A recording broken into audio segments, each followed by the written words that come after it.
Pada kesempatan kali ini saya akan mencoba menjelaskan bagaimana cara menginstal Ubuntu sekaligus dengan mengaktifkan WSL. Di video lain, cara ini bisa ditempuh dengan cara pakai GUI, yaitu Graphical User Interface.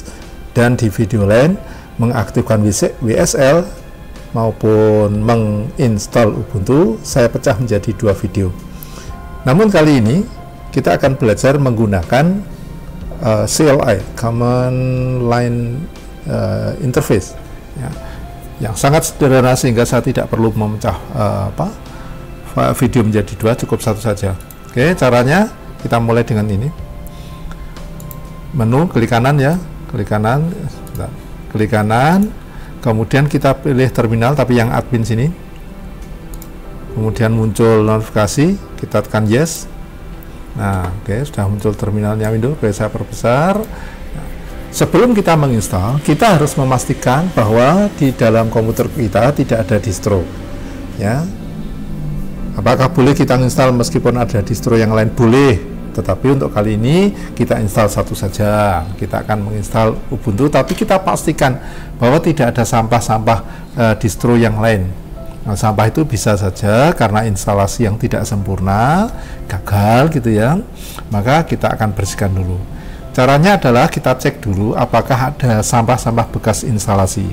Perintahnya gini, WSL -l, maksudnya list, mendaftar distro yang sudah ada di komputer kita.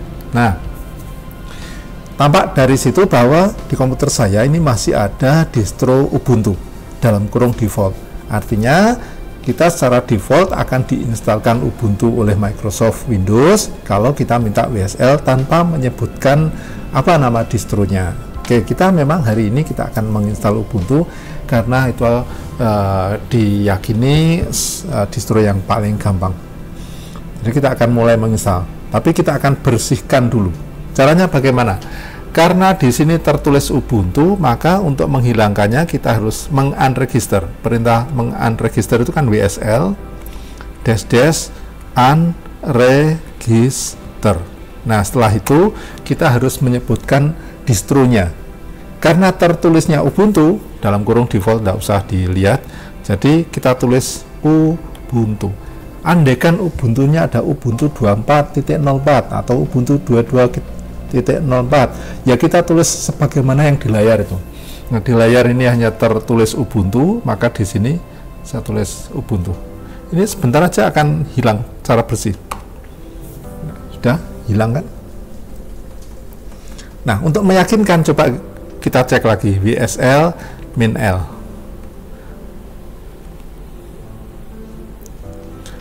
Ada notifikasi bahwa Windows Subsystem for Linux has no installed distro. Jadi WSL kita sedang tidak mempunyai distro. Tidak ada Ubuntu, nggak ada SUSE Linux, nggak ada yang lain. Oke, saya clear dulu layarnya biar lebih lebar gini. Nah, sekarang kita akan menginstal.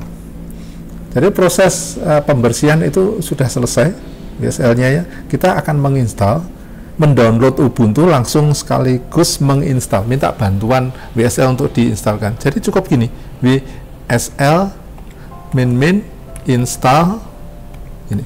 Tanpa menyebut nama distro di belakangnya, maka otomatis kita akan diinstalkan Ubuntu. Didownloadkan Ubuntu, kemudian diinstal. Kalau sudah selesai, langsung dia akan launch ya, di launch, dibuka untuk memasukkan username. Oke, kita lakukan. Nah, oke, download, sedang download. Kalau ini terlalu panjang nanti terpaksa saya percepat. Oke, ya enggak deh. Kebetulan di tempat saya ini bandwidthnya gede banget gitu. Jadi untuk download Linux Ubuntu sangat cepat. Install juga beberapa saat sudah selesai. Ya, sudah selesai. Begitu sudah selesai, sekarang otomatis Ubuntu di launch oleh Windows. Nah, seperti yang di grafis ditanya dulu, akan ditanya username-nya apa. Saya akan pakai nama username saya, IMAM, saya enter. Password seperti biasa kita ketikkan dan kita akhiri dengan dengan tombol enter, tapi kelihatan bahwa nanti kursornya saat diketikkan tidak bergerak. Saya masukkan passwordnya. Ini saya enter, disuruh ulangi lagi. enter. Nah, udah selesai. Nah, itu sudah selesai, itu udah jalan. Saya sudah masuk di Linux dan sudah jalan. Nah, sesederhana itu. Nah, menginstal WSL, mengaktifkan, maksudnya mengaktifkan WSL sekaligus menginstal Ubuntu. Sudah selesai. Dengan demikian, proses instalasi Ubuntu sudah selesai, kita bisa melakukan hal yang lain. Nah, hal apa yang biasa kita lakukan kalau kita selesai menginstal Linux, Ubuntu terutama, yaitu adalah mengupdate kalau ada paket yang sudah diupdate oleh Ubuntu dan kita akan memakainya. Ya, prosedur pertama adalah melakukan update dari repository. Ini sudo apt update. Nah, dia akan ngecek, ini minta password dulu, akan ngecek, oke, apakah ada paket-paket yang baru yang belum terinstall di saat ini. Kalau ada, maka akan ada laporan. Itu ada tulisan muncul 143 paket dapat di-upgrade. Oke, saya akan lakukan upgrade. Berarti sudo apt upgrade. Yang ini opsional ya, tetapi sebaiknya dilakukan. Ya, saya lakukan. Ditanya, do you want to continue? Jawab Y atau enter, karena Y-nya huruf besar itu kita katakan enter aja, sudah jawab Y. Enter gini. Nah, sudah update ya. Kita tunggu. 40%, 45, 6, ternyata tidak lama. Tidak terlalu banyak paket-paket yang gede.